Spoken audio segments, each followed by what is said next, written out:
Hey everybody, this is Craig Garber. Welcome to Everyone Loves Guitar, and it's an honor and a privilege for me to have my next guest on today, Ian Thornley. I was telling Ian, he was one of the guys before I started this show. You know, I had like a list of 10 or 15 or 20 maybe guitar players, and he was one of the guys on it. So I'm really happy that we finally got to connect. If you're not familiar with Ian, man, you're in for a treat.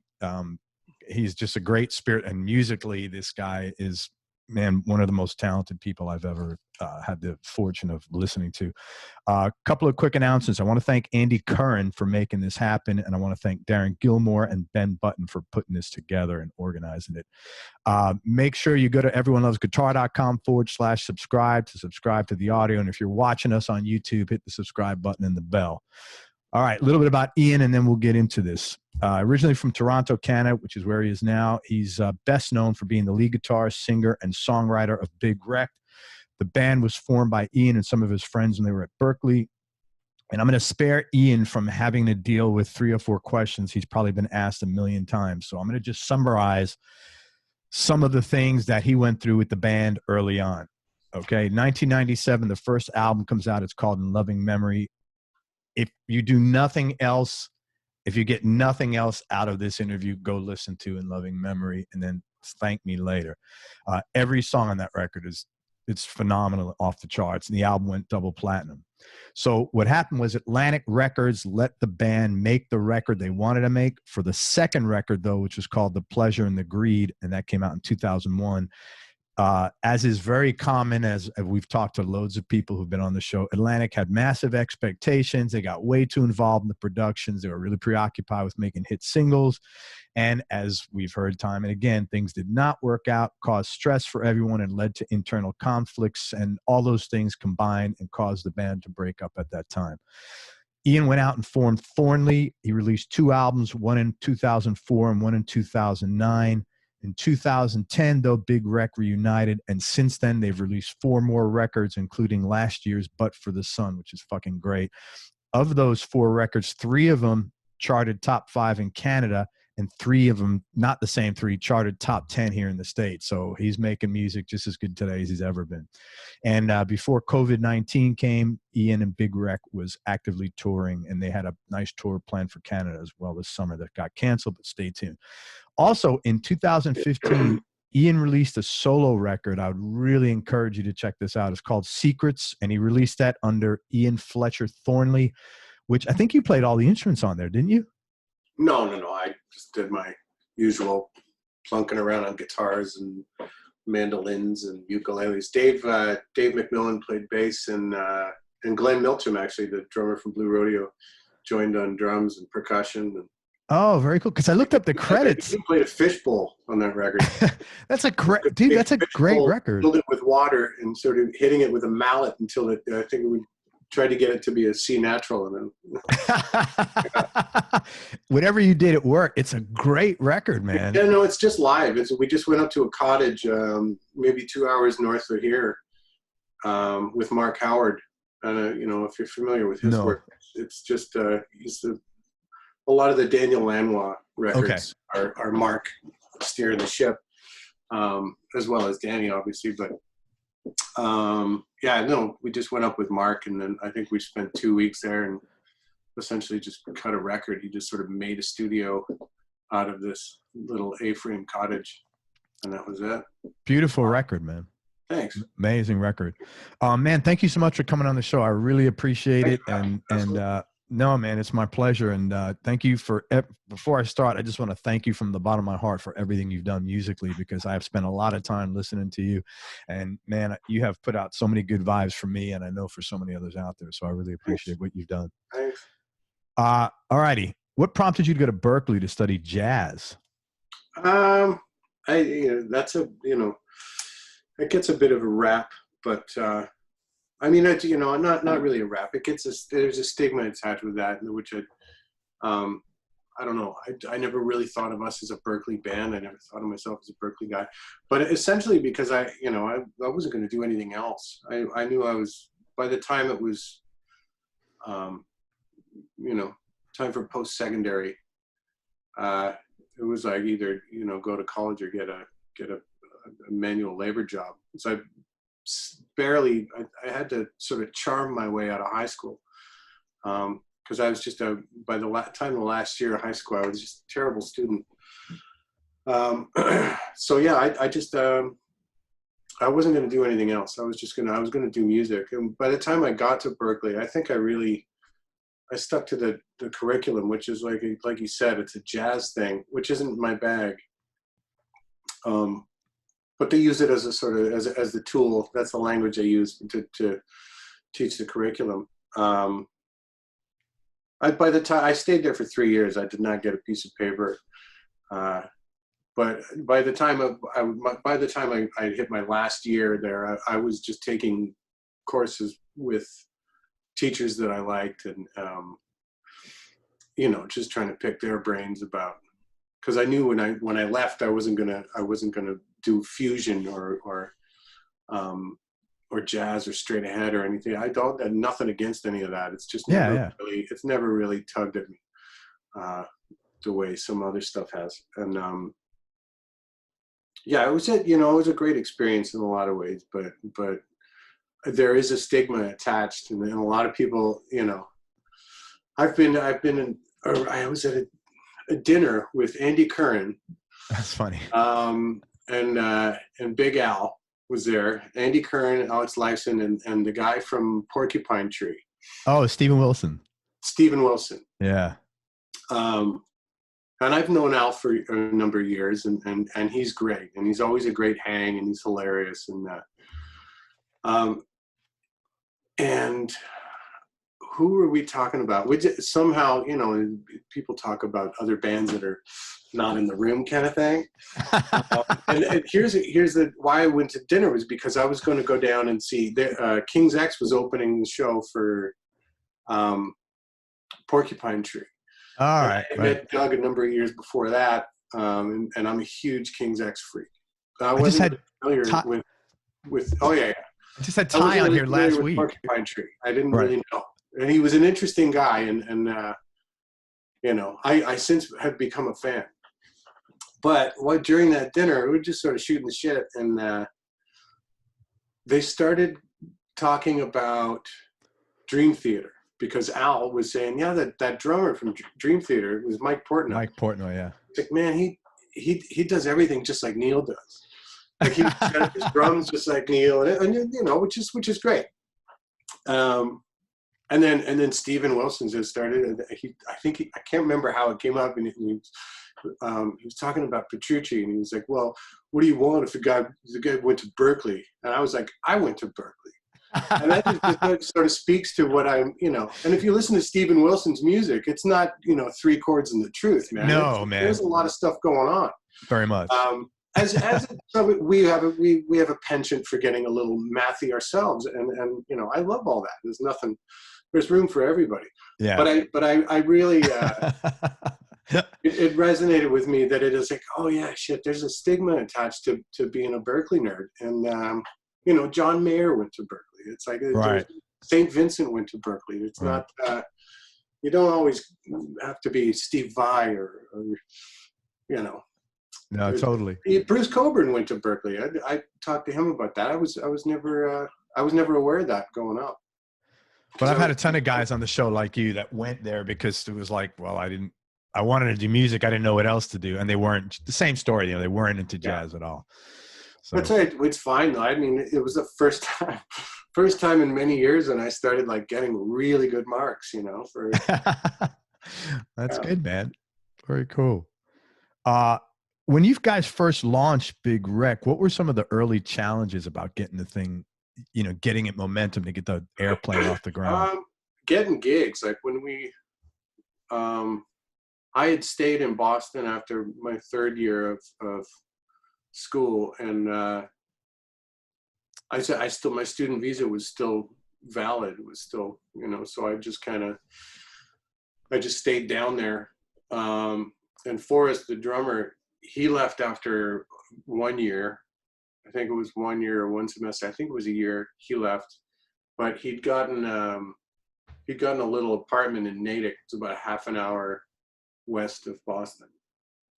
So I just kind of crashed on his floor. And then Brian finished after he had come up. Brian finished after 2 years. He got his degree or diploma, whichever one it is, the 2-year. And Brian had gone back down to New York, and then I was like, okay, well, let's give this a whirl after my 3rd year.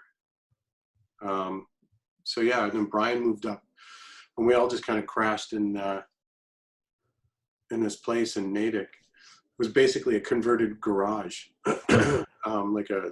It was brutal, but it was great for us because we could play all night and all day, and we started to put things together and get a sound together.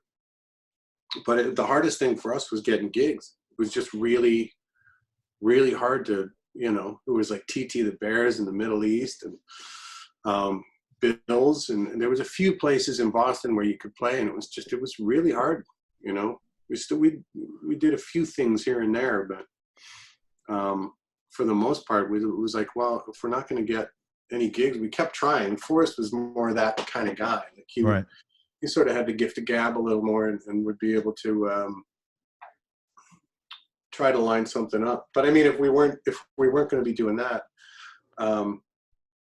we just worked on our craft. We worked on trying to write songs and like I said, put our sound together and what is our thing and how do we sound as a unit. And when I think back, we played a lot. We just jammed for hours and hours and hours, constantly looking for a singer. But yeah, it was in those early days. It was hard to get a gig. How did you get discovered by Atlantic, though? You must have been out playing somewhere. Well, the timeline is a little foggy because we're talking like this is like 95, 96. Sure. But essentially, I got booted because my student visa had run out. Okay. And Forrest and I were coming back from Toronto. We'd come here so I could grab some gear to go play some shows. And we were called Still Waters at the time. And I had all the van full of guitar gear and a stack of posters with our picture on it, and we're crossing the border, and I was in the passenger seat, Forrest is driving, and he's like, you guys look like musicians with one of those. And he looks in the back, he's like, what's all this? It's like, it's guitar gear. And he said, well, the Canadian guy, what do you play? And I said, I'm a drummer. I actually did the dude. So they were like, yeah, why don't you just pull over here? We'll have a chat. And that was it. We got turned away. And then on the advice of my dad, he's like, well, just try at another spot. Just go to Montreal. So anyway, long story short, we tried that. We tried the midnight run, going over my girlfriend at the time who lived in Burlington, Vermont, had driven up. So we were going to go in one vehicle, Forrest would go in the other. Okay. But that didn't work. They were hip to it. Holy shit. Yeah, they took the van with all the gear in it and said, well, no, we're taking this. You're out of the country. And they were like, and we're going to take your car to my girlfriend. So she's losing it. Oh my God. It's 2 o'clock in the morning because we figured when it was slow, it'd be easier. It was so scary, dude. It was so scary. Eventually, they were actually pretty cool about it because it's like, it's a federal offense. I was like, I just want to go. It's like kids. Yeah, exactly. Music. Yeah, I mean, a federal offense. You imagine. So yeah, long story short, they said, grab whatever you want out of the van. And this is somewhere in South Quebec. So I grabbed 2 guitars and 2 duffel bags and then just started walking down the highway at 2 a.m. Holy, with your girlfriend? Anyway, they're like, yeah, you can't come into the US for another 6 or 9 months or whatever it was. And they kept Forrest's van at the border for 6 months, I think. Oh my God. Yeah. And then the irony of the whole thing is, it's not irony, but the funny part was after 6 months, Forrest went back up to that border to get his van, and then he looked in the air conditioner vent things, and he had one that would come out, and he took it out, and there was still a full hash pipe that they missed. They never found it. 6 months it's sitting right at the border. It must have been great. 6-month-old Hash got. Yeah, I don't know. I was never really a big fan, but Forrest, he got away with it. That's so funny. So yeah, I was in Toronto at the time, and we had made we made these little demos, and Forrest fancied himself a bit of an engineer at the time, and was just starting to put his sort of miking chops together. And we do our demos in that garage, and Forrest would acquire, like, bit by bit, getting more and more gear so that we could kind of make better demos. And he started to get pretty good at it, and we sent those demos around, and eventually they landed in Alan Gregg's lap, who is a manager of up here in Canada. Excuse me. And then Alan was like, "Well, I'd love to meet with Ian," because he knew that I was in Toronto now. So I met with him, and we talked about music, we talked about this and that. And I said, but my band is in the States. Like, Brian had said, okay, I'm out. And he'd gone back to New York. And I think Henning was he was still in Boston, I think. Anyway, yeah. So he said, well, we can deal with the border stuff, because it's not like I got charged with anything. I wasn't really doing anything wrong. Although I do, anyway. But, so yeah, he said, we can deal with that. We'll send you back down there. We can book you shows and blah, blah, blah. So I went down, and I can't remember the whole timeline, but I went down, we started playing. They came up here, and then we started playing around Ontario, opening for different bands, just to get some stage time. And yeah, we started doing demos at that time as well, at a place not far from where I live now called Presence, which is, I think it's gone, that studio. But a great old rickety studio that just had this sound, and that's the sound of the first record. But those are demos. The first record is demos. That's so we amazing. did 2 batches of these demos. We did an initial batch of maybe 6 or 9, or I can't remember. And then played around that summer, and then at the end of that summer, Brian was like, I'm out, I can't do this anymore. So he was like, we became a 3-piece essentially, and Brian was like, I mean, we were living above a fish market, and I was 2-3 days without food, and it was oh my God, these were grim times, and we weren't making any money. So yeah, Brian was like, I'm not going to live like this anymore because I don't have to. So he went back to New York, and then we tried to continue as a 3-piece. We did another batch of demos, which is the demos where the Oaf and that song and Blown Wide Open, all those tunes came from that. And we actually did a fair amount of touring in the northeast of the U.S.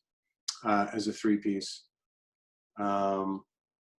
And then, yeah, I think, and like I said, the timeline is kind of hazy. It was a long time ago. Sure. But we were doing showcases in New York at that time for all the majors.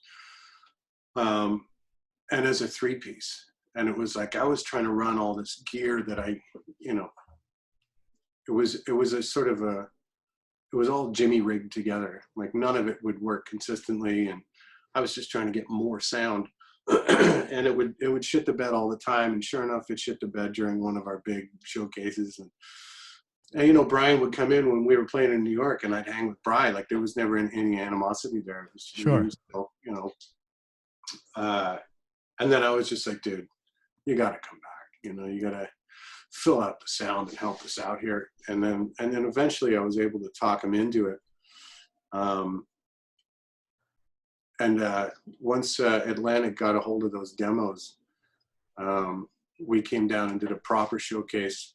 Oh no, actually they came up. There was a few, because I distinctly remember Forrest and I being in LA during the mixing of the record with Jack Joseph, and having to fly back to Toronto to play a gig. Like, we took a red eye, played a showcase, and then flew back. but fuck this. See, it's all jumbled together. But That's a long time ago, man. We were in the Horseshoe, and we came off stage, and Craig Kalman was in our dressing room. He was like, "You need to be on Atlantic Records. You have to be on Atlantic." There was a few different labels, sort of scouting us at the time, and they flew us down to New York.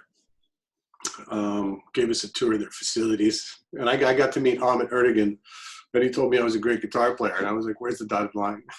Pretty much like, it's just an honor to be anywhere at that point, you know. Yeah, of course, man. Oh yeah, it was the record was already done, because it was demos. That's amazing, man. Oh yeah, a long fucking story. Well, now it's a long journey. It got to be a long story. You know what? Dave Henning would be able to, like, he had one of those memories, which I'm sure he still has, that he would probably have a better idea of the timeline and how things went. And I try to, every once in a while, I'll think about it, and I'm just like, man, it is a foggy mess. Like, it's just like, it was always like, I was never taking note of anything. I was always just like trying to get to the next. I still am. Like, just trying to, you know, crawl forward. But that's important, man. It's when I mean, that's what everybody's trying. I mean, it's important to remember where you've been so you can, you know. No, but it's important to crawl forward, man. That's the way it works. You know, you got to, you know, every day, new thing. So, hey, so let me ask you, when In Loving Memory came out, you're in like probably your mid-20s.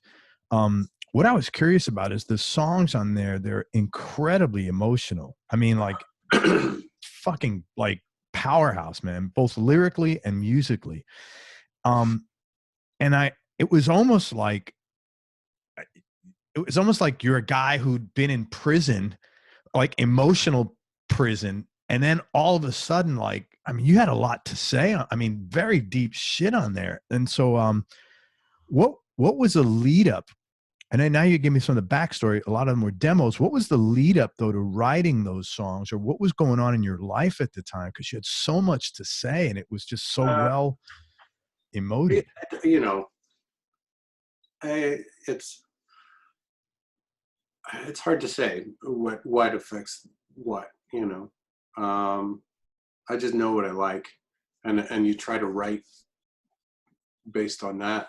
I don't want to write something that I don't like. And if I'm putting something together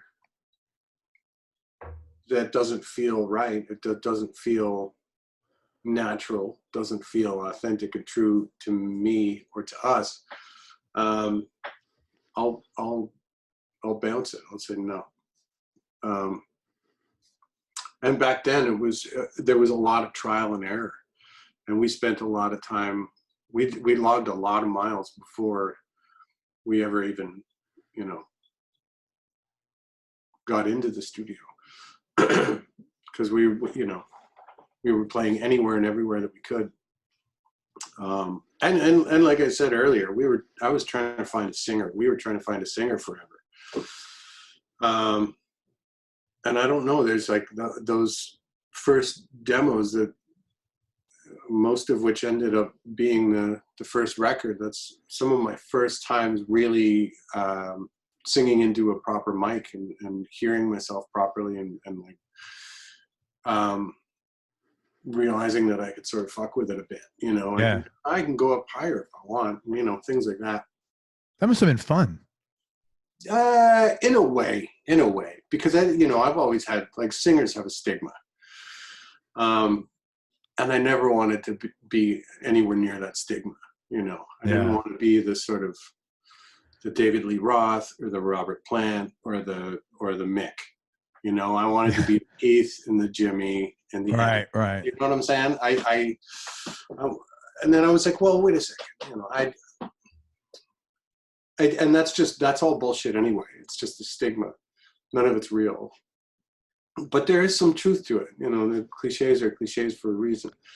You're talking about as far as being, you know, having to be the personality. Things that are sort of image propelled. Yeah. You know, or, you know, just all that stuff, which I think is, it's a way to date yourself. Right. And I never wanted to do that. I wanted to do things that had a little more depth to it. Not saying that Mick and No, Rob, no. you know what I'm saying? Absolutely. Yeah. There's no judgment. I understand. Yeah. I didn't want to be like a, I don't want to use the term, but there's a term for it. And I'd met a few along the way, and I was like, that guy's one of them, like we were talking about. Called him a blah, blah, blah. You know, the front guy who needs an I'm a singer ramp and the whole bit. And then, Yeah. Oh, God. Because we were all musos, right? We were all trying to. So there was sort of eventually there was an acceptance of it. Like, well, fuck it. I'm going to be the guy. I'll be the singer guy. And I to this day, I still fight with it on some level, but yeah. But anyway, as far as the songwriting, and a lot of it has to do with luck, right time, right place, and hopefully, just hoping that you're barking up the right tree, or that you're shaking the right tree to have something fall in your lap that's like, okay, this is ripe. And I think you can sort of shape your own luck by, right now, you just never know. Yeah. So the more you can put the work in. But yeah, I think the things that I'll draw on for inspiration or sort of subject matter, it ranges and it varies, and it, as long as, like I said earlier, as long as it feels not forced, I'm okay with it. Yeah. Man, it's rare to get any record, but let alone a first record where everything is so like has that depth. Yeah, I hear some juvenile moves when we did that tour a couple of years ago, the 20-year anniversary tour. Yeah, so I had to go back and sort of really revisit and listen to, and I'm just like, oh fuck, I would never do that now. Because you're different. Your mind, you're older, man. You're not thinking the same way. The things that caused you pain, like really cheap rhyming schemes and things like that. Where I'm just like, oh God, Yeah. But I'm like, hey, man, it was the '90s. It was awesome, dude. That's bullshit. But, just say no. It was great. There's nothing. Yeah, thanks. I love it. It sounds. To me, it sounds. It sounds like a band that's been leathered up. Fucking sounds great. And is hungry and ready to, and I like that. I like that vibe. So I have some questions about a couple. I just want to ask you about some of my favorite Big Wreck and Ian Thornley songs. And if you're uncomfortable sharing any of the stuff I asked, that's totally cool. Just let me know. So Blown Wide Open. I mean, like, I have yet. It's impossible for me to just hear the beginning of that song and not just like. No matter how involved I am or deep in something else, everything stops, and it's like an emotion, a sonic and emotional magnet. That is such a powerful song. I was curious just about the lyrics in particular. You talk about all the stuff that you were putting away, and I was just curious, did you mean that, and this is a long time ago, you may even know that question, did you mean that you were putting it away because you had finished dealing with it, or putting it away so you didn't have to deal with it? Yeah, it would have been more the latter. Especially knowing myself in my early 20s. I had a funny feeling. I'm thinking this guy's in his early 20s. He wasn't who's dealing with shit? Right? Just avoiding shit. Yeah, sure. At least that's probably what I was thinking at the time. I have a very distinct memory of when the line "Blown Wide Open" sort of fell in my lap. Like we were a 3-piece, and we took a summer where the three of us lived in a motel in Portland, Maine, a great town. Certainly, I've actually been there. However many years ago it was. And there was a local bar venue, which we'd become friends with them, and they were great people, and they really took us in and let us play there sort of a couple nights a week or whatever. And we just sort of got into this group of friends, but we had a little rehearsal spot, which was it was a garage. There was mechanics coming in and grabbing things, and while we were jamming away, and we were just going back and forth with these two chords, and I just remember singing that line, "Blown Wide Open." I was like, I got to remember this one. Blown wide open, blown wide open. And I just remember, putting it together in my head after we did the jam. It was a very simple song, but usually the good ones, kind of happen like that. At least to me, like the ones that have the most impact on me, they usually happen where it's just like, pop, there you go. Oh man, that was, and then all the pieces were already there. Here you go, and the whole thing's done. Overemphasizing is another one. We were in that place above the fish market, and I tuned my guitar into this into a D minor for one. It was C sharp minor open tuning, and just sort of sitting on my mattress. There's roaches and mice everywhere, and I just sort of finger picking this thing, and I was like, oh, that's cool. And then with as long as it takes to listen to the song, that's how long it took to write it. Wow. It's just like, here you go. It was all right there. That song, it's very clever lyrically with how you wrote "Blown Wide Open." The messes all came to. It's like, if you are listening, you can say, "Yeah, man, this is how fucking stuff happens." Even that, I think there's probably more articulate ways that I could have expressed what I was going for, as far as the imagery of. Come out with your hands up, that kind of shit, Dude, that's it. That's not, it's perfect. There's probably more clever ways that I could have, but maybe it wouldn't have had the same. It's perfect. Yeah. I don't know. I choose not to question that stuff. If it feels right, it feels right. Just leave it. It feels beyond right. I don't get any cringes from it. Put it that way. There's plenty of moments where I get cringes, and I don't in that song. So. That's your standard. If I don't get a cringe from it, if it's cringe free, it's cringe free. Overemphasizing. You just mentioned some amazing, like really haunting slide solo work on that, man. What's the? Oh, and one thing on "Blow Mine Open," I had one more question or two questions. In the video, what guitar were you using? That's like a weird. Flapjack. That's a Meridian Flapjack. Okay. Our first guitar tech, John Meridian, Booth. His name's Booth. Lovely guy. I love him to bits. We designed he was like, I'm a guitar builder too. I was like, no way, that'd be awesome. And then we just sort of designed like on a napkin in a hotel room while we were on tour. I think we were probably on tour with opening for Creed or something like that. And then but I don't remember. It might have been before that. And we just sort of like, I was like, well, no, I'm a taller guy. I was like, I want a bigger. It's a massive guitar. It's a big one. Yeah. It's bigger than those big Rickies, Yeah. Like we took that as a sort of like, let's go from there and then make it. Yeah. I still use it to this day. Dave hates it when I pull it out because the bass kind of goes away. It's a huge sounding instrument. It's massive. It sounds as big as it looks. That's just cool. I love it. It's hard to wrangle, but man, it's worth it. We use them in the studio. I have a bunch of flaps now. That's awesome. We use them in the studio along with the Sewers. It's great. And then on that same video, like, how did they do? Because like at one point you take this leap. Like that's not me. I figured it was like a stunt person or something. Yeah, it's a stunt guy. Yeah, even like he didn't have that much stuff on. He put on some like hockey equipment or something. He just really knew how to. But he jumped off of that. It was awesome to watch. It's really awesome to watch, man. This is back in the day when it took 2 or 3 days to film a video. Yeah.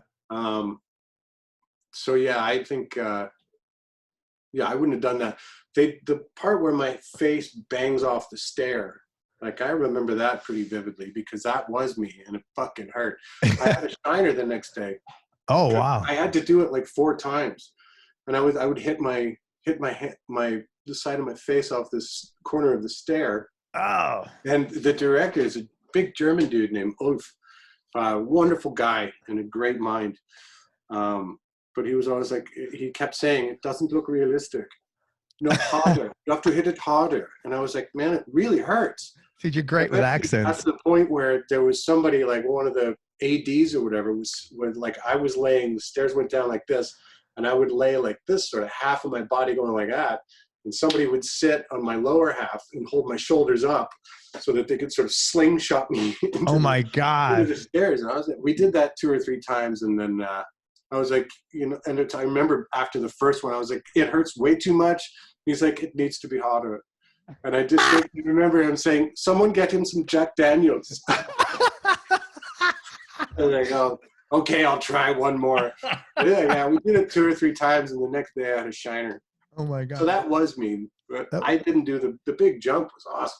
It needs to be harder. You're great with accents, man. Oh, no. Wolf was great. I love that guy. He was a fun guy to be around. He did the first video too, the Oath. Good stuff. And Albatross, a great song, great slide work. Again, it's just a really pretty song. Is there like a backstory to that? Is it a love song or? I don't really get into. I don't like to get into too much where the sort of thrust. Oh, totally cool. Aside from what you can gather as far as being a listener or a reader, just because I'd rather not take that away from somebody else who has an attachment to it.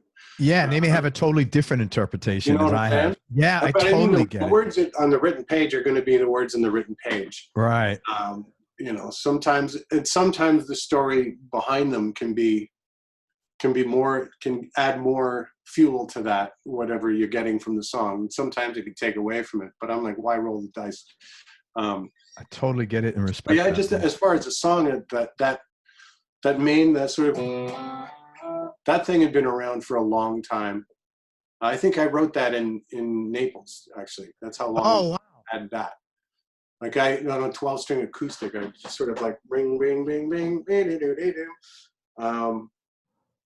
and kept trying. Probably I kept trying to fit it into different things, and maybe it would be a midsection, maybe it would be this, maybe it would be that, and I was like, well, what if it's the song? And it was Andy Curran that kept pushing for it. I'd made a demo of it where it was really, really acoustic based. And because I was listening to like Gasoline Alley and a lot of that Rod Stewart, Maggie May. Great stuff. To a lot of that, and I was like, I can take this riff and do that treatment with it, where it's just, I'll sing up higher and then have a real acoustic. And then that demo was pretty close to what the finished version is, but once Nick Raskulinecz got a hold of it, he was like, no. We're going to do this intro, and then we do this. And like, he had it all mapped out in his head, which I don't think he did prior to saying what he was saying. Like, he just came up with this whole thing. And as he was saying, it was like, I know what you're, okay, so we established a motif, and then oh man, this is going to be like a Zepp thing, It's a great song. Thanks. And then it was, the arrangement of it was quite a bit different, the demo. Like, the song itself was pretty much the same, but the arrangement was very different from how it ended up. I love how it ended up. Oh, good, because it's great. I was thinking like maybe do a synth part, and then it was just for the line, and then it was just like, I'll just do slide. Why not? On your solo record, you have a song on there called All Along. I know you wrote that for your daughter. It's a sad song. I don't even talk about it, but I just want to thank you for writing that. It's a beautiful, it's a very beautiful, moving piece. Secrets, and you might not, now that I spoke, you may not want to talk about this. The secret lies with you. The secret dies with you. It reminds me of Blown Wide Open a little bit lyrically, like emotional stuff being put away. Anything you can share about the song without? Yeah, that's much more sinister and darker as far as where it came from. There's some specific things that are being referenced in my own sort of. I did sort of hide things and use terms that people aren't really familiar with, and they think I'm saying something else. Right. Okay. But it's actually very specific, somebody that I'm talking to, and something that I'm saying that only they know. To be honest. You know what's funny? I got that out of this. I thought that this was a message you were delivering to somebody. Yeah. To be honest with you, it doesn't take away from anything like great about what the actual lyrics are. Essentially, I didn't forget that there's certain things that only you and I didn't fucking forget. Kind of that sort of thing. Yeah. It may be a little flowery or, you know. Yeah. Poetic license was taken, but that's right. As far as I remember, that's where I was coming from. What have been like the most important lessons you've learned or gotten from your whole experience with Big Wreck? Could be musically, business, life, entertainment, whatever you're comfortable sharing. Business, I still haven't learned any. You know what? Let me just say, I'm glad in some ways that I haven't learned anything about the business, because it helps the music. I know some people who the business guides their music, and I think that's wrong, because the music is no longer an art form; it's a commodity at that point. And I said this in an interview like last week. I think in some ways I'm kind of lucky that I've never had a huge hit, because I don't have to recreate that. I don't have to turn it into a business for other people. Yeah. You know what I mean? It can always sort of be art for us. It can always come from a place of art, and as opposed to commerce.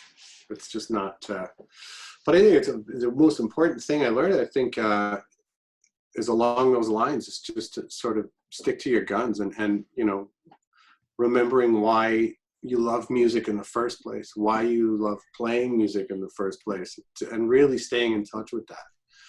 And letting that guide the ship. Like I said, I've never been rich. I've never had a bunch of money. I don't know what that feels like.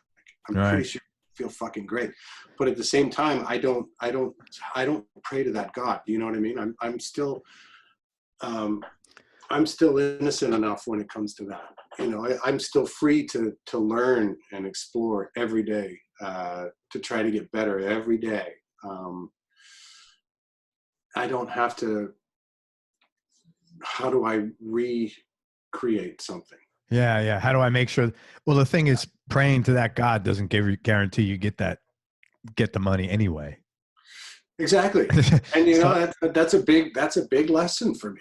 Yeah, because there was a distinct conversation when I was about 29. It was like, well, if you do this and you do it this way, in 1 year's time, you, my friend, will be a millionaire. Like, really? What 29-year-old is going to say no? You're still playing rock shows. You're still playing rock music. It doesn't seem like you're selling your soul, right? So give it a whirl. It's like, wait a second. This doesn't feel this. It doesn't give me the same juice. I need that juice. Yeah. So yeah, but having said that, like you said, it doesn't guarantee that you're gonna make that. You can catch that brass ring. Yeah. And who knows? Maybe if I did, become a millionaire and that year, maybe I'd be singing a different tune right now, like literally and figuratively, like just like whatever. Yeah. Got a place in the Bahamas. It is sweet. Like self-isolation. Fuck it, I got my own island. Why not? Doesn't matter. I'm on a huge yacht. Who knows?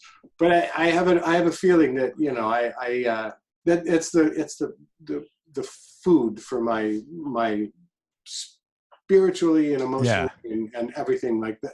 Music and art and being inspired like that. You can't have that. You cannot have that. It's not congruent at all. Yeah, it's not for sale. I don't. And I know that from experience because being able to do what we do and make music the way we make music, the thrill that you get from hearing something come from those two speakers that wasn't there before. That was air. That's right, man. And something that's coming from here. Yeah. And not thinking about this, just thinking about this, like that, the thrill that you get hearing that and not hearing dollar signs, you cannot put a price on that. It's better than anything. It's interesting. So I would have loved to have learned that even earlier, but I'm glad I learned it when I did. It's interesting you say that. I had a guy on the show. Obviously, I'm not going to say who it was, but we had our pre-call. We're trying to put it together, and I said, "Oh, how does this day work for you?" And he goes, "Well, I'll be on my yacht that day." And I laughed just like that. And I said, "Well, does your yacht have internet?" Like, I don't care. What's that? Wi-Fi? I don't fucking know. It's like, like, what question were you answering? I mean, I'm asking you, are you available? That, it's just, and then his whole thing was, ironically, nobody really knows me. No. And it was like, what a dichotomy, man. It was like, well, whatever, man. And it reminds me of like all this lofty stuff we're talking about, how important and precious art is, and fuck money. It reminds me of it that money can't buy you happiness, but you can park your yacht next to it. Yeah, man. No, but listen, man, you're making art. I don't see how somebody can make music and have it not come from the soul. Doesn't mean you can't make money with it, but it's got to come from the soul first, man. You know what I mean? I've seen people who do it as it's not, it's almost like it's a mathematical equation. Yeah. I've seen people do it, and it's fine for them. It's not for me. Yeah. My connection with it, and I hate to use this word, but my connection with it is a bit deeper. I think it's. I feel something bigger. I feel something bigger than all of us when it's going right. There's my version of whatever, but I do feel something when things are going right and things are happening. But so do I when I'm listening to it. Along for the ride, and I don't try to figure it out. But I can definitely feel that there's something that you should not be putting a price tag on, and you shouldn't be fucking with. You know what I mean? Bigger than all of us, and it's like we're plugging into something here.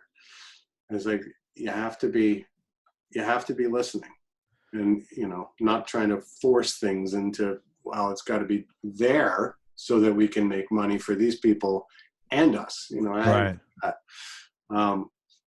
So and like I said, I'm also very lofty, but we're not like, I'm not poor by any stretch, but I'm definitely shaking in my boots with all this COVID stuff, because we are kind of hand to mouth. We need to play shows in order to feed kids. Absolutely. So I'm trying to rethink a lot of things right now, and I know the guys are too. Like we're in some. There's no blueprint for this for us. No frame of reference at all for anybody. Yeah. Not even musicians. Like there's a lot of people going through some really weird and hard times. But at the same time, if I sold out, as it were, and I had a big nest egg, that'd be pretty sweet right now. But, as it is, I got a guitar in my lap, a big giant vat of coffee next to me, and I'm going to try and write big worldwide smash hits. And I hope you do it, man. And I'll listen. I'm going to write the most complicated, uncatchy song of all time. That's my goal. Write something write a jazz song. Yeah. Hey, I have a question. The jazz daredevil. A listener sent in, Joe Guerreri, and so condolences on loss of Brian, and he was curious if you've written any songs addressing that or your relationship with Brian, and also what was your favorite collaboration or part of a song that Brian contributed to from the Big Wreck catalog. Thanks for the kind words. No, I haven't really addressed it lyrically. I've touched on it, but no, I'm still, it's been almost a year and I'm still sort of dealing with it. Yeah, of course. It's a bite-sized pieces that I'm processing it. Yeah. But you know, I'm not going to force anything. Yeah. You seem really good about that, man. I got to be honest with you. I need to write an ode to my friend here. If something pops up, like I have one of his guitars here that I pick up and strum, and I don't know if it's because it was his, but maybe it's just because it's a 12 string, or maybe it's because it's Bry's, but I play that thing. Something falls out of it every single time I pick it up, you know? That's nice. So that, and that's truth. But no, I haven't specifically written a song for him. As far as my favorite of his contributions, there's been quite a few.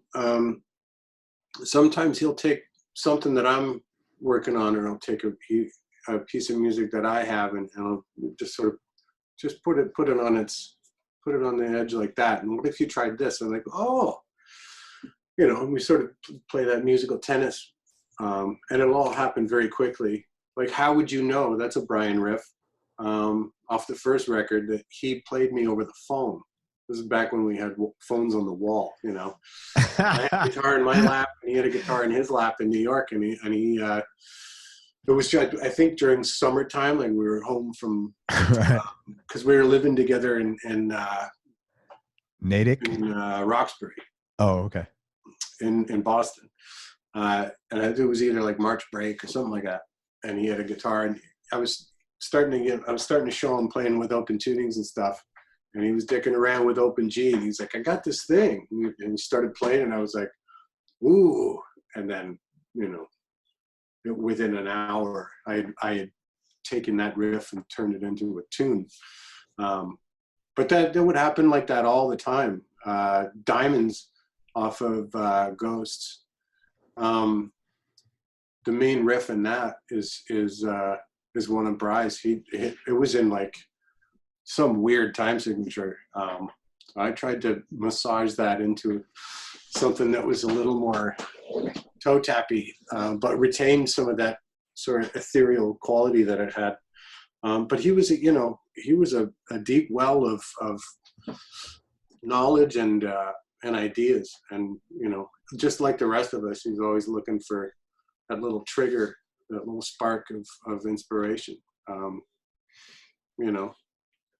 But yeah, there's countless things that, and certainly in the live situation, we bounce off each other and you know, sort of, like I said, play musical tennis.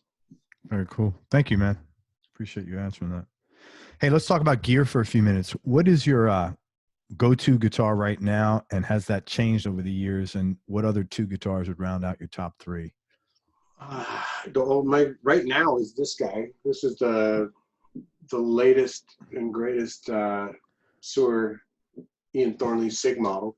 Right on. There's this one, and then the Roughneck, which is essentially the same, but it's got a rosewood board and uncovered pickups, and it's also got these sneaky little bad boys here.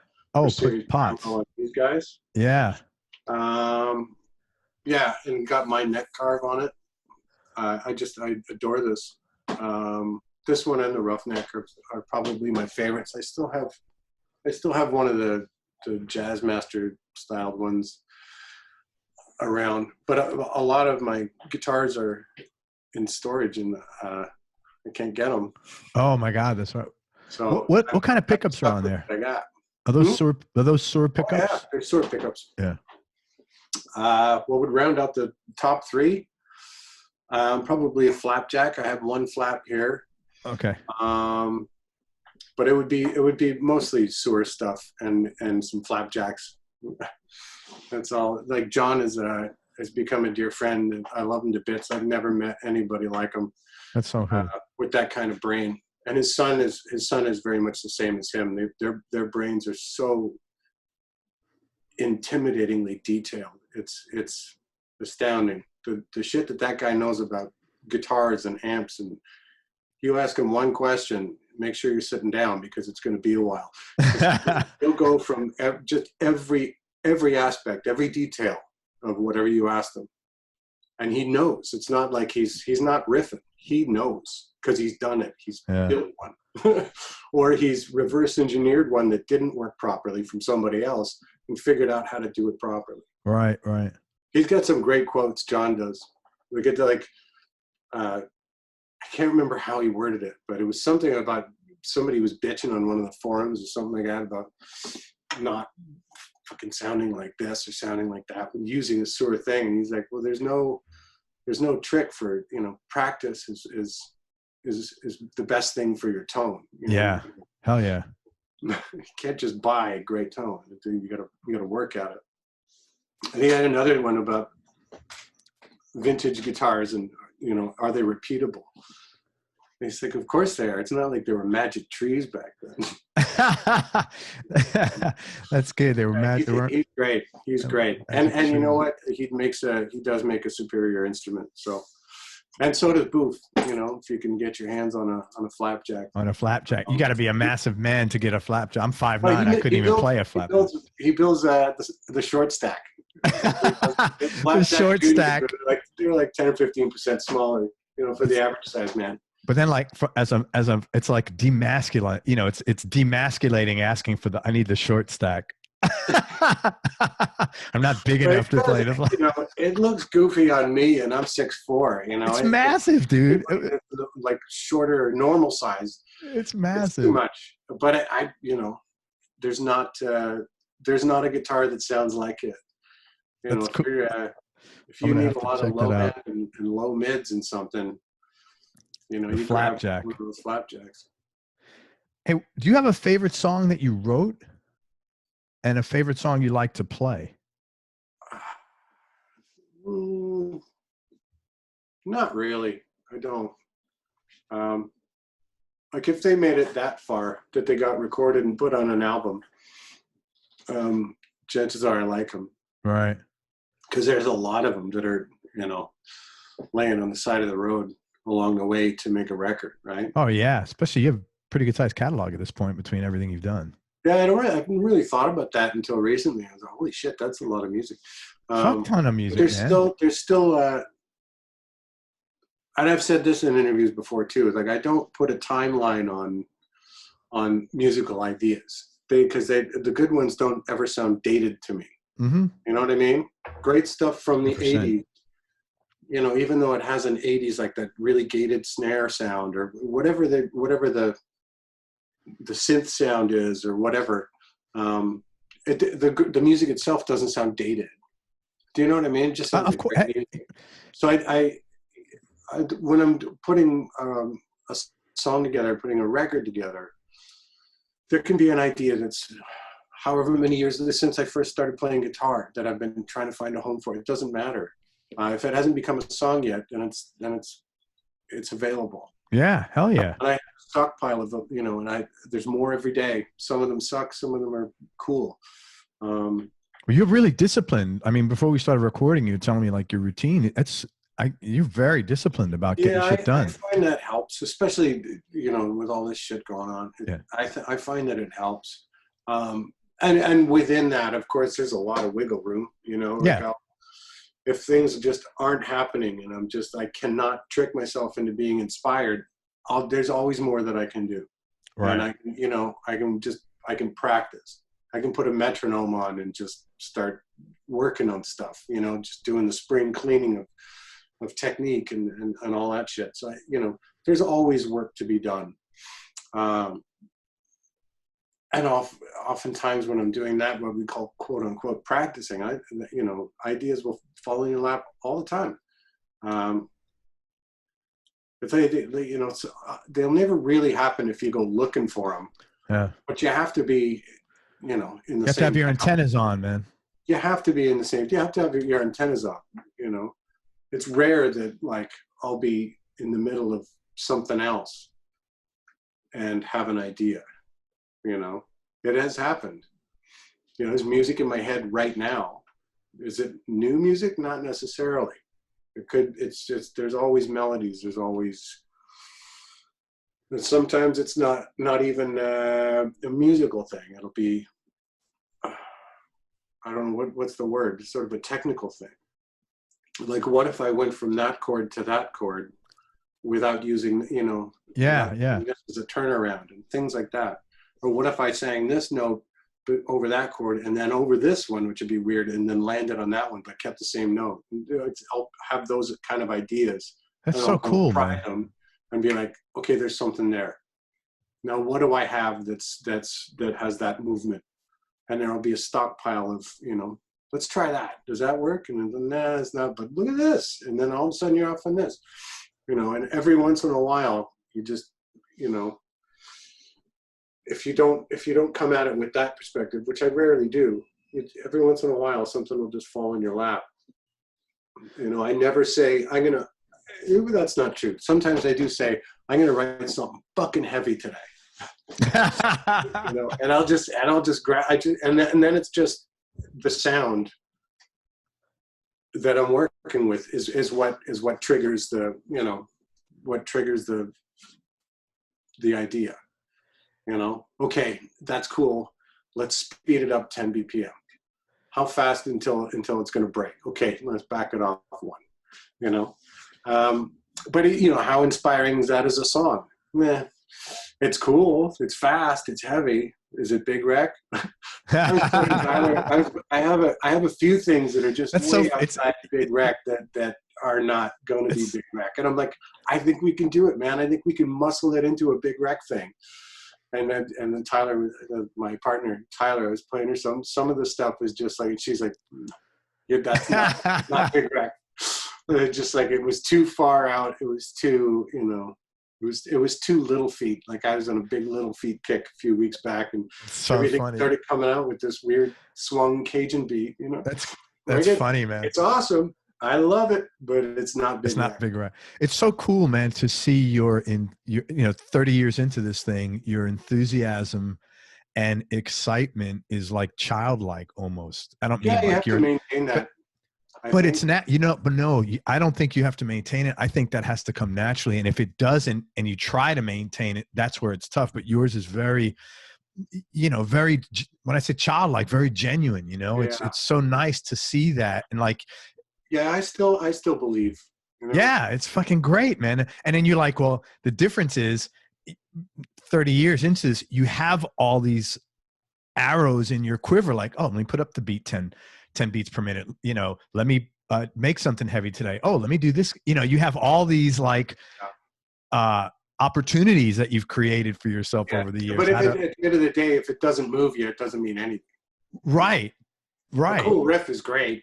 A fast guitar solo is great. If it doesn't move you, it's not, I'm not saying fast guitar solos don't move people. There's plenty that do. Oh, of course.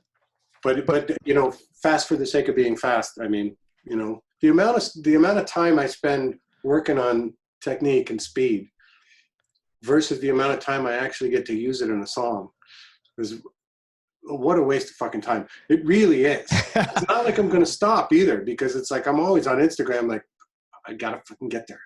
Okay. Turn the world off. Tick, tick, tick, tick, tick, tick. And here I go, I should be working on other things. I know, but at the same time, it does give a certain part of my brain a bit of a break sometimes, just to focus on the metronome, And when you do different ways and all that shit, it's a different part. It's like how some creative people will go get away from this and they'll do something else. Yeah. For me, something else is guitar playing. But when you do open it up, it's really amazing, man. It's Speed like and that stuff. Yeah, it's there's plenty of people that are just way faster, and just look on Instagram. Listen, you just say Craig, thanks. There's young guys too. Just say Craig, thanks. That's probably not as tall as me though. So, yeah. When you open it up, man, it's beautiful. That's the thing, man. I mean, thanks, man. and it's so. What's so amazing about it is it's so melodic, and I'm like, how does he find those notes so quick? I mean, it's like, it's very discernible, man, when you do that. Yeah. Well, that's nice to hear. Thank you. Oh, believe me, a million people. Because like in my own head, I did well when you're really hitting it, you're not really thinking. You're usually just somewhere else listening. Right. You're really flowing. But if I were to hear it afterwards, if I hear something back, I'll be like, no, that's a Steve Morse lick. That's an Eric Johnson lick.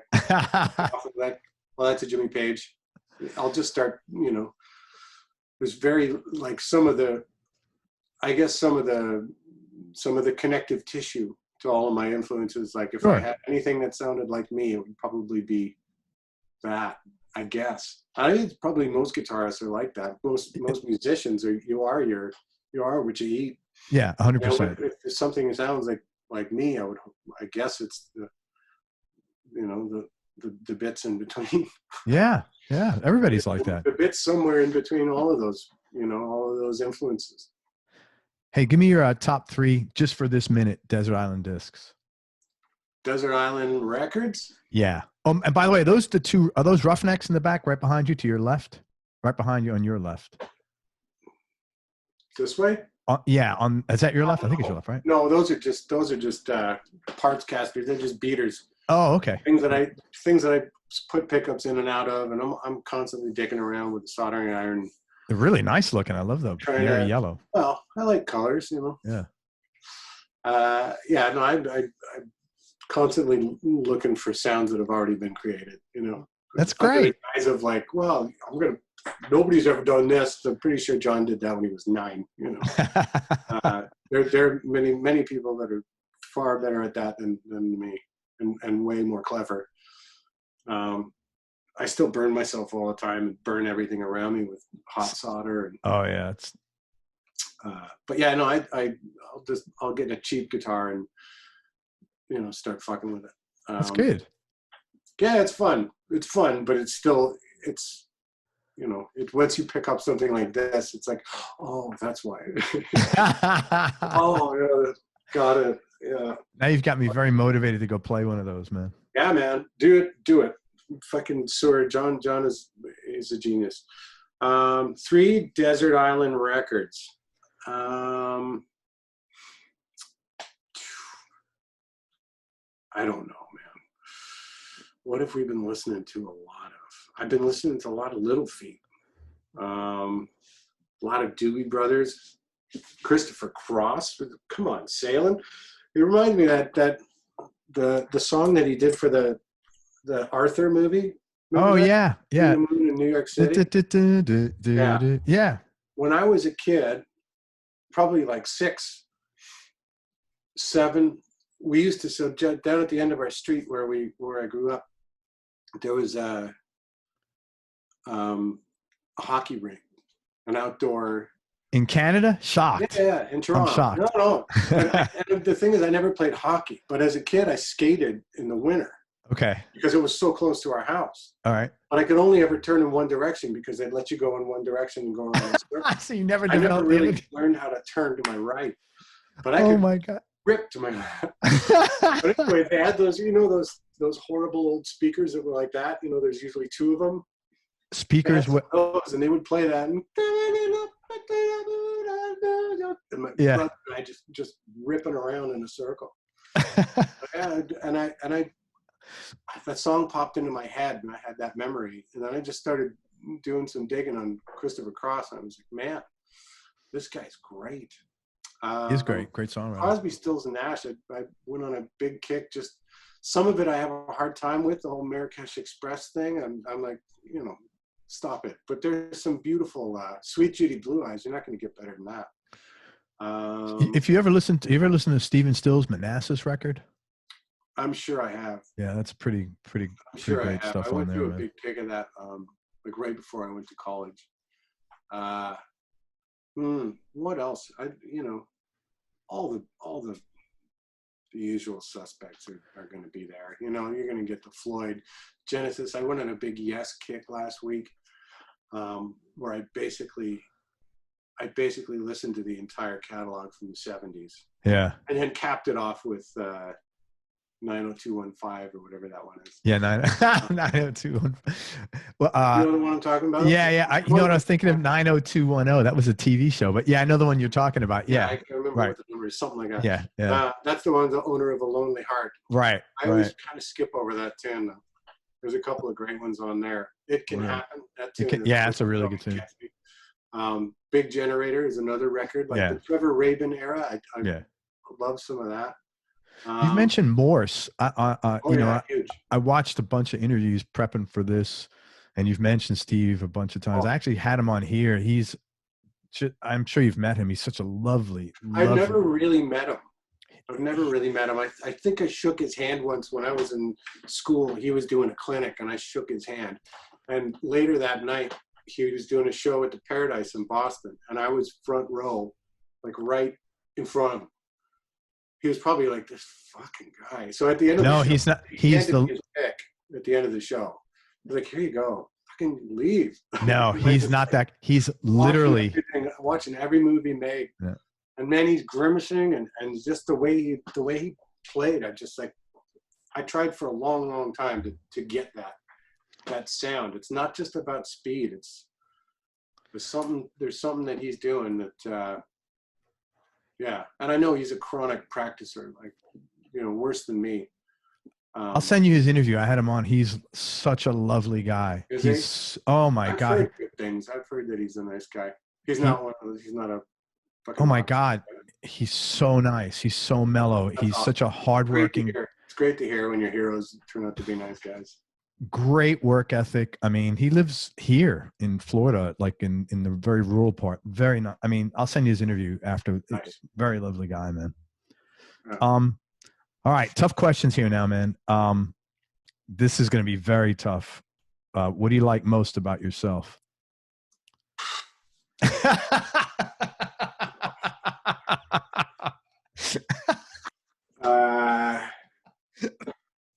Have a shot of Jack Daniels.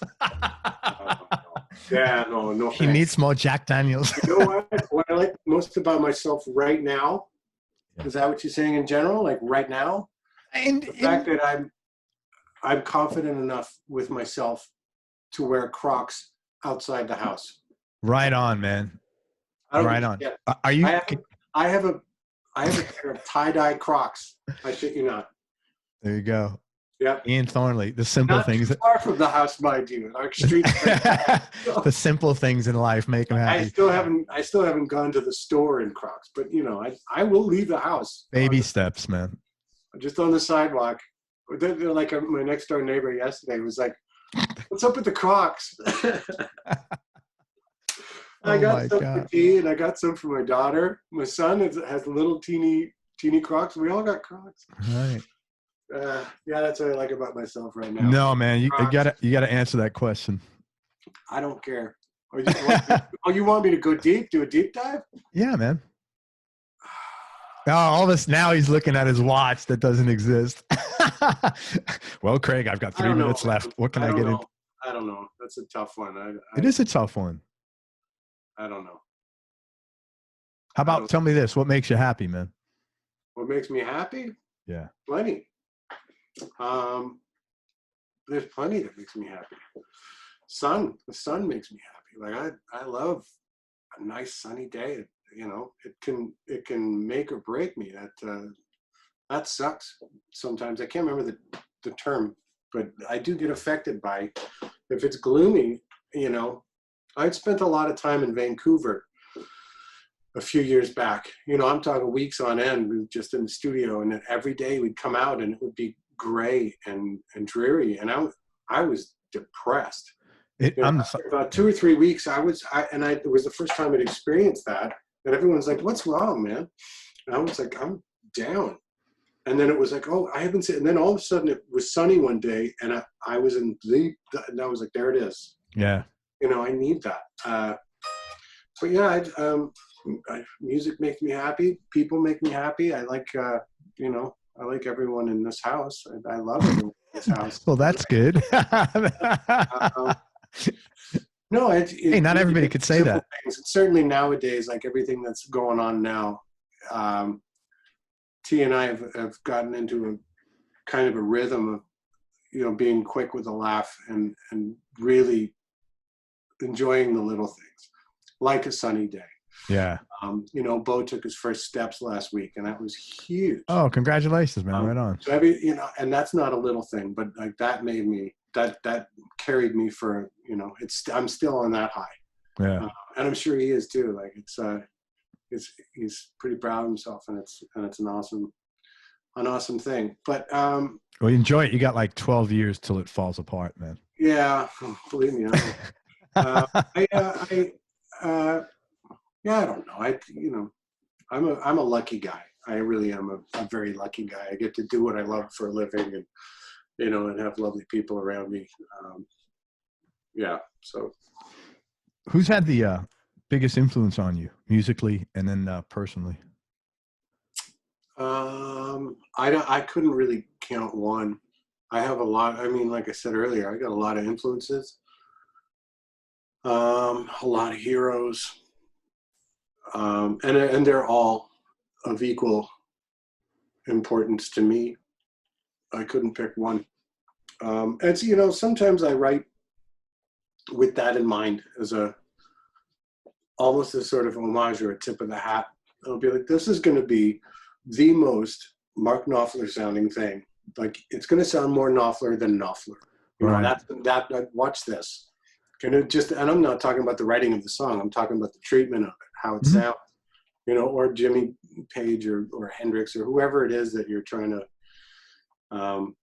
Sometimes it's a fun place to start, and then of course all the wankers on the internet will say like, "Oh, it sounds like." I'm like, "Of course it does. That's what it's supposed to." Man, I don't understand anybody criticizing. I just don't get that. Oh, the comments on YouTube. I used to fear them, and now I love them. I just think it's hilarious. Who has the time?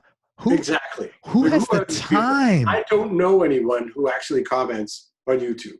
I mean, so let's talk about that first. Like, who are these fucking people? Why are you? Funny, though. They are funny. So they are funny, but like, so mean. They are so mean. Yeah. As that guy said, I hate the way Ian inhales.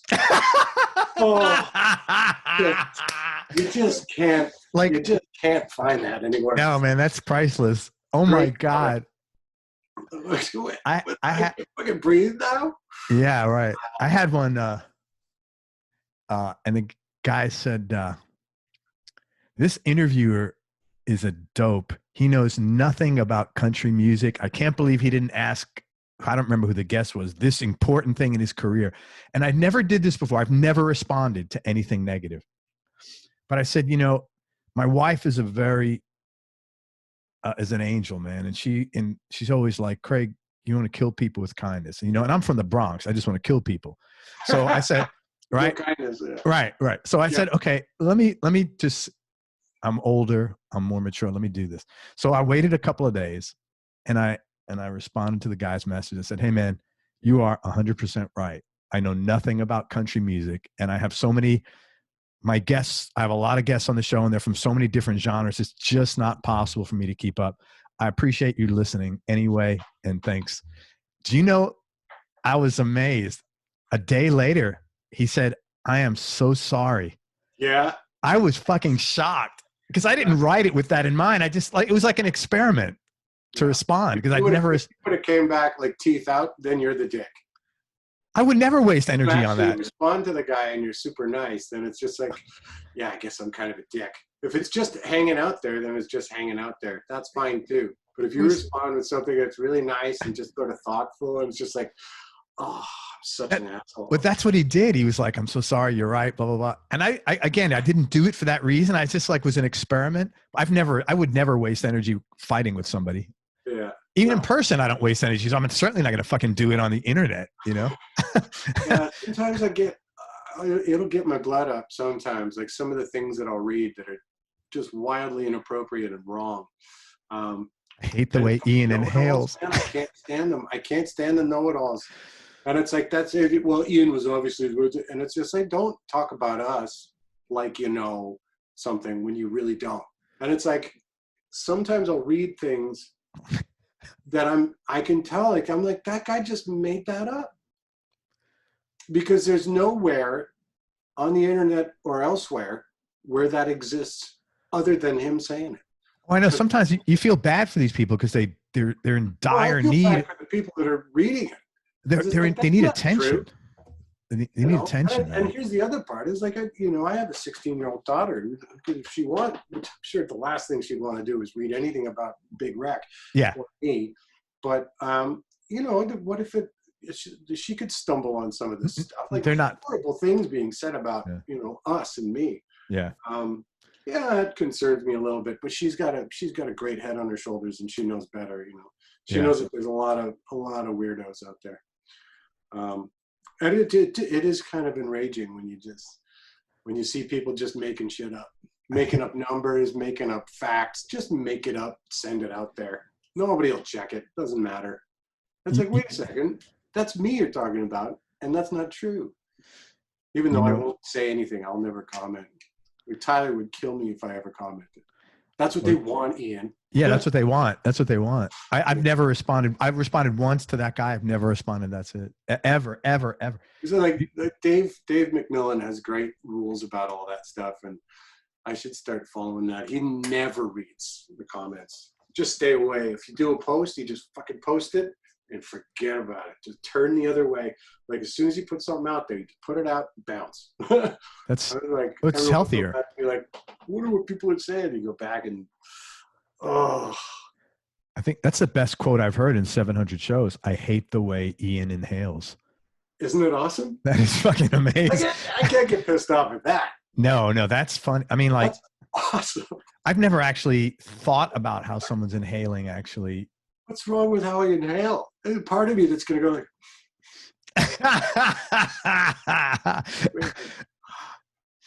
fuck. Hey, how did my inhaling? I don't know what they mean. You're gonna be like, hey, how did my inhaling go during this interview? When we're done, will you shoot me straight? Actually, be honest, man, dude, how's my inhaling? Honestly, you're probably one of the best inhalers that I fucking had on the show, dude. I'm telling you. That's really great, though. That's classic. That's the best one I've ever heard. I hate the way Ian inhales. That's good. Wow, man. Yeah. I hope I'm dead before I have that much bandwidth left over that's what I'm paying attention to. Wow. Tell me, do you have any hobbies, man, outside of music? Not really. I mean, I get asked that a lot. I like to cook. I really do. Number one hobby of musicians. Yeah, like just a different aspect of music would be my hobby. I try to golf. I've tried that. I'm terrible, but it is fun to get a hold of one. Yeah. I've never kept score. Not really. Anyway, it's not. I don't take it that seriously. So I haven't gone in well over a year. What else? Brian was an avid fisherman.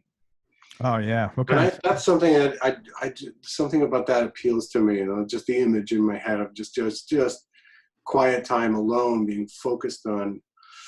It's very relaxing. Getting outside yourself and just sort of, I love all that. Cycling is a great one for me, doing that. Even though now we have one of those, inside bikes that we use when the weather's shitty. But no, Sophia and I went for a nice bike ride yesterday. Cycling is great for me, and has been since I was a kid. After my mom died, my dad took my brother and I cycling we flew to San Francisco with our bikes, and then we cycled north into Napa Valley and then turned around and came down to PCH on our bikes. We used to cycle a lot more than I do Dude, now. that must be amazing memories from that. That's a great. Yeah, I mean, we needed it. I think the three of us were all sort of reeling, and we weren't. Maybe in a way we were kind of running from something in one aspect, but in another, I think it was a good. Let's get out of here for a bit. And how old were you when your mom passed? 15, 14. Yeah, 14, that's young. 15. Sorry, man. Yeah. Thanks. Yeah, that was another one. That was tough. But yeah, it's something that it's a great escape. Just literally and figuratively, it's great. I only got my proper driver's license last year. Really? I've always lived in a city, so it's always been like Sure. I walked by cab, or when I was a kid, it was always the TTC or the bus, and the T in Boston. It was always that. Right. Yeah, that makes sense. And I never, I'd have my learners or whatever, the first level. I've had that several times and just never gotten around. I knew how to drive, never got around to having a license. But then I think once when Tyler got pregnant, I was like, okay, I got to do this. I got to get my license. And Sophia's been driving now. I was going to say your daughter probably had her license before you. No, Yeah, she's great, and she's got her learners, the G1 or whatever they call it. She's got that. We take her down. There's a parking lot near here we can take her. And but yeah, it's always been cycling has always been a great one for me.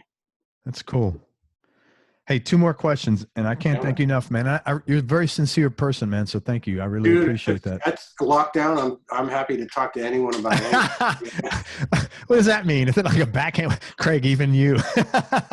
And I don't even like the way you fucking inhale. When we stop taping, I'm going to talk to you about your inhaling. Driving up the wall. Yeah, driving me nuts. I'll work on that. They're tough questions, man, just to prep you. Toughest decision you had to make or most difficult thing you've had to do?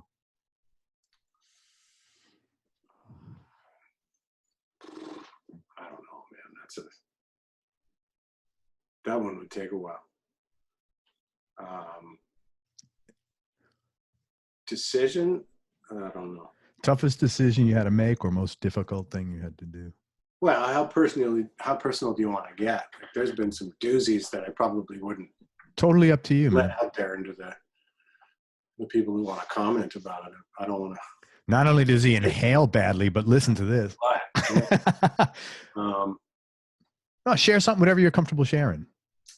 Well, yeah, I think when making decisions making ill-informed decisions based on the wrong things, and I've done that, when I was younger, and I made some decisions, but steering things in a different direction, which left some good people behind, and that still eats at me. And I'm just talking in the business side of things, Sure. I mean, people that were really close, and then we wanted to take things in a different direction, and then it was like sort of managers and agents that and good people that were working with us, that sort of, and that sucks. That sucks, and it's something that I think about a lot. Not really as a regret, but like I wish that I would have handled that differently. On a personal level, because business is going to be business, and it's going to carry on as business does. How you handle it and how you deal with it and how you interact with people is something that is within your control. And I don't think I handled it. I was young and stupid, but I don't think I handled it as well as I could have. It's interesting. I don't know. Well, it's interesting because I had a note here, and I relate to this actually really well, because you've done a couple of interviews and where you mentioned as you've gotten older, your coping skills and your communication has gotten better, and you've had some regrets. And I relate to that because I've had many of my own. And I think about those things too sometimes, like, the collateral damage because of my own bad decision making or my own bad communication or inability to process or understand how to handle that. And it does weigh heavy at times. I think if you watched any of that Michael Jordan and the Bulls, that I've watched almost the first 3. Yeah. I think there's like, when you see, I mean, all of us grew up huge Michael Jordan fans. And I was a big basketball player. That was one of my obsessions when I was young. But to see the sort of see behind the curtain a little bit, and that kind of drive and that kind of singular focus at any cost. Like, if you're going to hurt people's feelings, you're going to steamroll them. It doesn't matter. There's one fucking goal, and we're getting there. I think sometimes that kind of drive and that kind of focus there are casualties involved. Mm-hmm. And I don't think the most successful people in the world, or even people like me, I think the drive and the focus is the same, but I'm a hell of a lot more aware of if there are going to be any, and I'm not comparing myself to Michael Jordan in the least. Don't get me wrong. I kind of related to I was like, okay, that's something that just a little bell went off in my head when I was just like, that was kind of a dick move. And that's Michael fucking Jordan. I can't say that about Michael Jordan. But wait a second, that was, and that's something that I'm sure he is, as someone who's, or maybe not, like he's maybe not he's such a like there's this thing that has to be within you that I think, and that's something that I don't have. That's sort of that competitive. You gotta be a killer. Killer instinct. And when I was young, I had some of that. There was some pissy vinegar that was connected to some of that. Like I got this guy. That kind of thing. I don't have that anymore. I don't. I could care less. Yeah. It just seems like it's a fruitless. It's a waste of time and it's a waste of energy. And in realizing that if that kind of thing can have consequences, no thanks, man. Because you don't get a prize for being better than that guy. Man, not in this game. Maybe not in any game. You fucking do. Well, you do, and Well, if you're in competitive sports, sure, but like that's a younger man's game, and it's a younger man's philosophy. And once you've exercised that muscle so much, I don't know if you get rid of it. I don't know how that works because I've never been a professional athlete, or never. It's a different thing. I know plenty, and they're lovely guys and gals. But I'm sure, if you were a fly on the wall in the dressing room, something at the heat of battle and playoff games, it's got to be a different kind of energy than what normal day-to-day people are used to. Well, you're coming from a different place. What you're doing is, the goal of it is to envelop and warm as many people as possible. Yeah. It's totally opposite. Their goal is to fucking destroy the other team. Yeah. It's not really apples and apples. This whole thing, this whole point, I haven't really given it enough thought to try and figure out why that sort of resonated with me. Or maybe it could have just been because I was always such a fan and always just in awe of how amazing he was. And then to know that it's like, but at what cost, Yeah. So what? I don't have, a lot of great friends around, or I don't have this deeper connection with my. It's like, does that really what it takes? And I don't know. I think in what we do, what I do, it's the focus. Like I said, the focus I don't think is any different, and the amount of drive, and the amount of time, and the amount of passion, and Oh, it's very similar to being a professional athlete as far as all of those things. The practice, the training, the rejection, the continue, up early, isolation, all those things mirror professional. There's a cocksure sort of confidence that I guess gets built up, once you had your ass kicked more than a few times, and you just sort of start hardening a little bit. And I know, people can look at that as somebody being cocky or being an asshole, but I think, that sort of comes with the territory. It's the exact opposite of how you want to be when you're in a situation like this, where you just want to write and you want to be as vulnerable, and, you want to open a vein and just be as truthful and vulnerable as possible. But when you're out there and you're traveling around in a busted minivan, playing for $50 to 4 people, half a case of beer, and you don't even have enough money to eat after the show because you got to put gas in the shitty minivan to get to the next show, and you do that for a couple of years, and when you do finally get a good guitar amp and you're able to turn it up real loud, you're going to play the shit out of that thing. Yeah.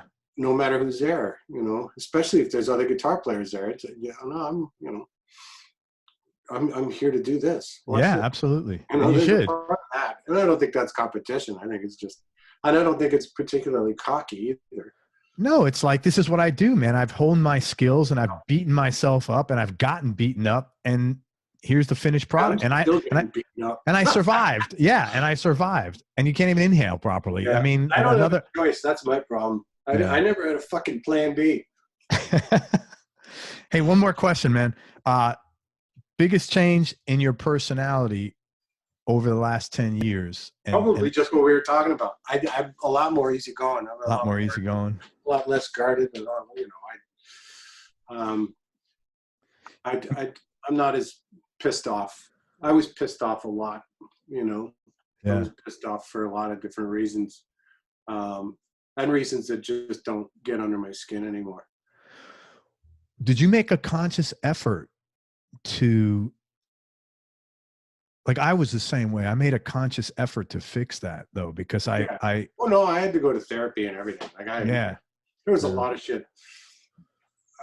There's a lot of stuff, constant maintenance. It's life, man. It's like if you live more than 40 years, and you don't have any scars, you're lying or something. You haven't left the house. Up somehow. Yeah. No, totally, man. No, but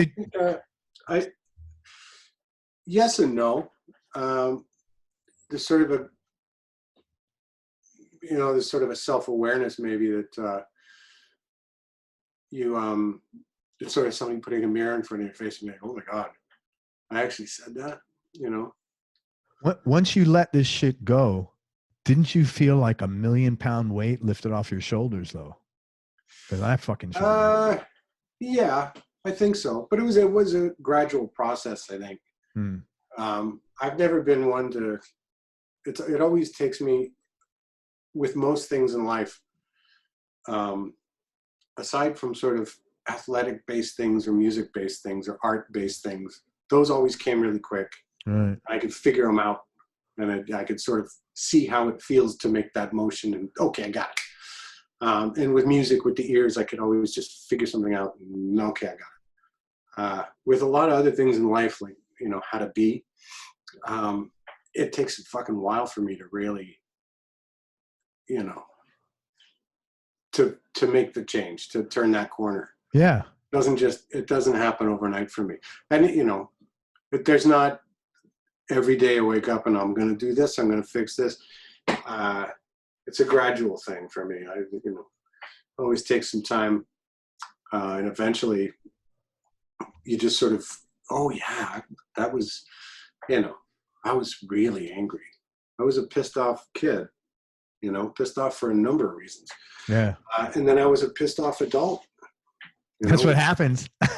That doesn't wear off. It actually probably gets worse. Yeah. I think, Brian and I both, when we got back together and with this thing and started calling it Big Wreck again, we both came at it like, Brian is much like me. Was, he could be pissed off. And eventually just let it go. What's the point? Yeah, man, there is none. Time. It's a waste of energy. And you know what? We sort of figured out a great rhythm, because we used to get into some rows back in the days, like two pissed off guys. And Forrest and Dave were usually a little more affable. But Brian and I were just sort of, the sort of fiery ones, and just sort of up and down. And you take whatever it was we were doing back then, to throw a bunch of booze on it, and then, there's going to be some fighting. Oh, hell yeah. We were young and stupid. We would get into it. And nothing even came close, the second time around, like for the last 4 albums and the touring cycles they're in, there hasn't been, there'll be a few brief arguments, or like, if somebody's in a shitty mood and sort of says something, but it'll get cleaned up. It doesn't sit and fester. It'll get cleaned up and dealt with. I know those are things you learn, and those are actual tangible devices that you can use. Like, don't leave something out there, because, it'll turn into something later. Yeah. Fucking clean it up and move on, whole hug it out thing. It's like, that's great, but there are some words that need to be said. Yeah. Yeah. And that, we were both. Once you get older, you realize it's okay to say those words. It doesn't mean you're going to turn into, someone's going to shoot you. or you're going to like give up all your superpowers. You know, that's the cool thing about it. You're not going to be the bitch. Yeah, right. That's the Boston way to say it. The biatch. Yeah, man. The bitch. Hey, but no, I totally agree. It is a maturity thing. It doesn't have anything to do with age. It has to do with maturity. Yeah, awareness. Yeah, we spent a lot of time getting good at one thing and not so great at others. Yeah, which is normal. Yeah. Hey, listen, man. Thank you so much for your time, man. I really appreciate it. And thank you so much, honestly, man, for all the fucking amazing music you've made, man. And I know it's like probably easy to bang a nail into wood than to get a compliment to sink into you. But I mean it. You have made me feel so good so many times over the years. And I know when I put the word out that you were coming on the show, like, it all lit up. Everybody was so happy. So you've made a lot of people feel that way, man. Oh, fuck, man. Yeah. You're what you do is really special, and how you do it is really special. And I hope you keep making music for a long time. And I hope you come down to Tampa here, man. Great. Let me tell people where to find you and maybe what's going on. So check out, follow Ian Thornley and Big Wreck on Instagram, on Facebook, and Twitter. And also keep your fingers crossed when COVID-19, whenever we come back to fucking life somehow, hopefully, not hopefully, Ian will be touring. Big Wreck will be touring. We don't, they don't know the dates. They had an extensive tour in Canada plan. I'm assuming that would be picked up at some point in time. And maybe a new record potentially coming out. Yep. Awesome. Yeah, it's all the dates are the things that are sort of liquid right now. Nothing's been set in stone because nothing's been set in stone. So, but yeah, there will be a record. There will be tours. There will be shows. It's all going to happen. I just don't know when. And if you're an inhaling coach, please email Ian to help him improve his inhaling, because that's what I was going to do, is like take this downtime and really work on my breathing, not just my breathing, just we're going in. I'm having some hard times. Yeah. If anybody has any inhaling advice, we can't have Ian Thornley fucking running all over YouTube with this ridiculous inhaling technique. Who says that? Come on. I don't know. I wouldn't even say that number. There's not enough credit limit on my card to even drink the amount I need to fucking have that come out of my brain. Anything else you want to promote or talk about before we go? No, Soar Guitars, man. Soar Guitars, man. Get the pedals. Go. The Ian Thornley Roughneck. I've been playing guitars a long time, and I have a lot of them. I play a lot of guitars. I have played many, and I sound like I'm doing a commercial. That's okay. It's your guitar. For real, honestly, it's the best one that's being made, and I know that from experience. I've played. Once you play that and then you go back and you play the other ones, it's just you start seeing the flaws. Even someone like me, and I'm just not that detail oriented, action this and blah blah blah that. I'm just kind of a field player, and it's just like these are just when you play an instrument that's made properly, and somebody's thought it through, and they're not just doing what was done before. It's a great company, and they're great people, and these ones even have my name on the back. You're a big guy. Is that a real thick neck? You're a big guy. Is that a real thick neck? Not particularly thick neck. Okay. I don't know. I can't remember what the measurements are, but it's thicker than most, but not by a lot. I have some guitars that have the huge, they call it the huge neck, and it's actually an inch, like from there to there, like the middle. God, that's huge. But the problem with that is if the shoulders, which is the parts that are on the side, if the shoulders come down a bit too much, I don't find that comfortable. So when they're shaved in a bit, like a V shape, because I can play with my thumb over the top, and I can play with my thumb behind, and just the way that these things are made, it doesn't feel big. It has a good, it's great to grip, but you can also, you can hustle on it if you need to. And you can grab a hold of something and, give it what for if you need to. It's just the perfect. Give it what shape. For. That's very Canadian. It took a while to get, there was a lot of back and forth. But yeah, having that V here that goes all the way up, it's just such a pleasure to just put it in your lap and play it. What do those run cost-wise, the Ian Thornley models? Well, they're not ballpark, cheap, but they're not as expensive as like some other ones that you would, like comparable guitars. They're not as expensive. That's what John keeps saying. He's like, I never wanted to be the biggest. I just want to be the best. But in my opinion, it already is. Like, they already are. Not discounting any of the other guitar makers. I don't know some of them. I've never played some of them, but some of the big ones I have, and it's apples and oranges, man. They're just not made as well. Right on, man. But yeah, you'd have to look it up. Well, it's well deserved, man. You deserve it. $20, What's that? It's not $20. It's not $20, but it's well deserved. I'm glad you got your own signature model. Well deserved. Yeah, dude. I keep saying it to John. He's like, yeah, then we're going to sell a couple of these things. I'm like, I don't care as long as I get one. It's all about me as long as I get one. It really is. It's like, this is my favorite guitar. It's got my That's the Michael Jordan in you. Look at that. Hey, let me say goodbye to everybody. Thank you, man. Hold on and we'll wrap up. But thank you very much for everything, man. I really appreciate your time.